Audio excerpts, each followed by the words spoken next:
Hello, I'm Francis Pakes. I am Professor of Criminology here at Portsmouth University. I'm also Associate Head and I look after the research in our department. There is a lot I can tell you about our research and I welcome this opportunity to speak to you in this way.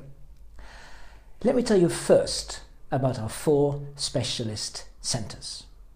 The first is the Centre for the Study of Missing Persons, and it conducts a variety of research involving missing people. At the moment, there is a project that considers how we can support people with a loved one who is missing long term and how the police can support them.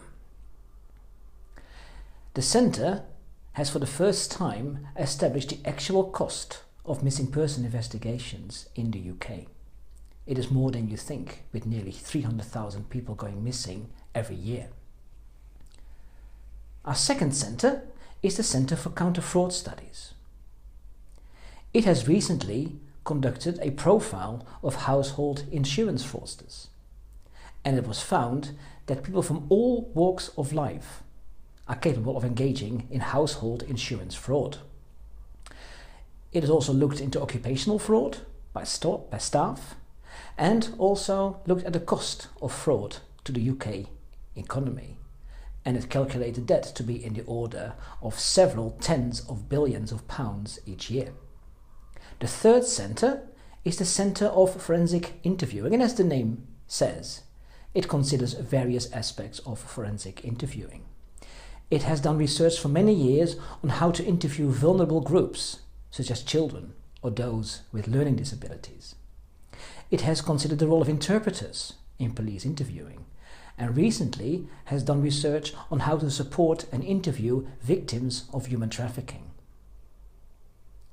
All of this research has a strong applied nature and intends to provide tangible ways of working for the field.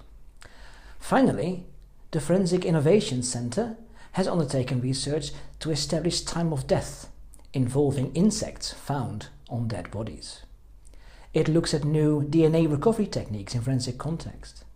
And it also looks at how new emerging forensic techniques can be deployed at crime scenes. We do work frequently in conjunction with forensic providers like Key Forensics, the police, Hampshire Constabulary, and a host of other agencies.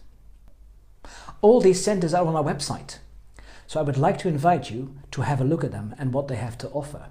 It goes well beyond research. These centres may engage in accreditation. They may offer specialist courses, consultancy, and masterclasses. These 4 centres help us to be at the forefront of developments, both in academia and in practice. But there is so much more. Every year there are dozens of publications emanating from our department. Those are books, articles, blogs, short pieces in trade journals, whereas many colleagues make television and radio appearances too. We are a vibrant research institute. And the research we do is highly varied. We do research on prisons and probation. We are trying to learn from prisons in Scandinavia why their offending rates are so much lower than here or in the United States. We are also trying to establish how best to recruit individuals for the purposes of police intelligence. We are trying to establish what response by a child is most likely to put off a child abductor. Is it better to fight, to run, or just say no? And it seems that the latter is surprisingly effective. In general, we have 3 broad areas of research. The first refers to punishment, probation, and prisons. And the work on Scandinavian prisons is to do with that. We also do work in women's prisons to establish the value of peer mentoring and to find out what precisely is required for women on the outside after prison in order to refrain from reoffending.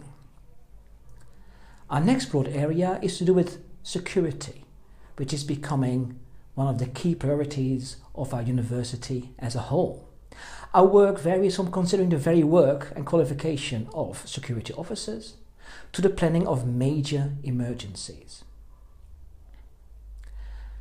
And finally, our third major area is what we call 21st century high-tech crime, and a major part of that is cybercrime. So we are doing research into how to best keep children safe online and the nature of online communities. One colleague has researched the process of buying medication and other products online, particularly on the dark web. We work with many agencies to provide a better service to victims too.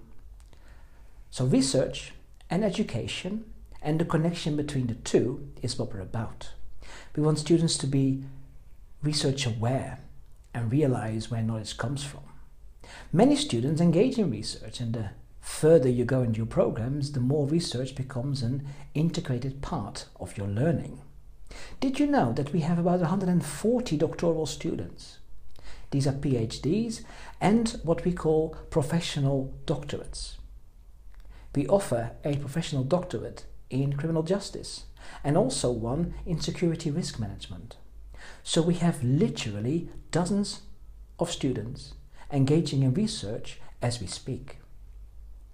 One student considers culture in police peacekeeping missions in war-torn areas. A student who just completed his program looked at provision for victims who suffer adolescent to parent abuse. One student currently is considering the extent of victimization that taxi drivers suffer. It turns out to be often more than you think. Another recently completed project was called Pregnancy on Patrol, and it looked at issues of gender, of promotion, of occupational activities, of female police officers who fall pregnant.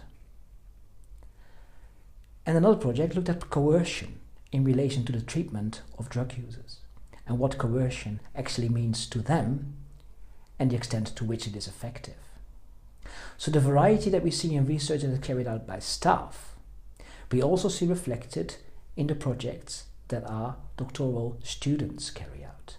It's a very important strand of our work. We want that knowledge to enter the profession, but we also want to equip professionals with research savviness, research skills, and a deep awareness of the value of research for the development of the field.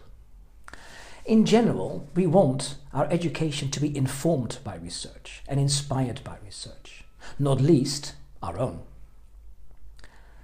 That gives students the best information, the most up-to-date and most relevant information. But we also, through our research, want to instill a constructive yet critical attitude towards where knowledge comes from and the value of research methods. And further to that, we want students to be appreciative as to how that knowledge can be used and improve the way we investigate crime, to provide for safe communities, and to do justice in case of wrongdoing. Our research can and does help. It's important for you to know that about half of our colleagues have had a career in the field. That varies from police to probation to security to counter fraud. Colleagues have worked in the public sector and in the private sector. Colleagues have worked with sex offenders. Colleagues have dug up gardens to find murder victims. Our colleagues know the sharp end of the field, and they are able to match academic thought and knowledge and methodologies to the very real problems that our field is facing. That makes working here exciting. And we hope that excitement filters through to you in the way we provide education for all of you.